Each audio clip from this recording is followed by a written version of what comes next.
আল্লাহ তাআলা বলেন ওয়ামা আনফাকতুম মিন শাইইন ফাহুয়া ইউখলিফুহু ওয়া হুয়া খায়রুর রাসিকিন। যে দান করে, দান করলে যে ঘাটতি হয় আল্লাহ তাআলা এই ঘাটতিটাকে রিপ্লেস করে দেয়, রিপ্লেস করে দেয়।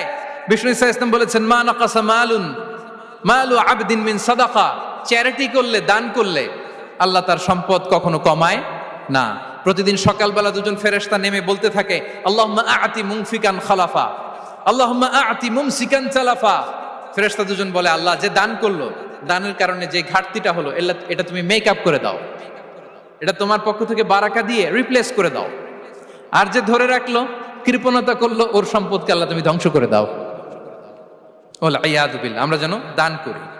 এরপরে বিষ্ণু ইসা ইসলাম বলেছেন বেশি বেশি হজ উমরা করলে, বেশি বেশি যদি কারো সাধ্য থাকে, ফিনান্সিয়াল ক্যাপাসিটি থাকে, বেশি বেশি হজ উমরা করলে তার রিজিকে বারাকা নেমে আসে। সব শেষে হচ্ছে দোয়া করা।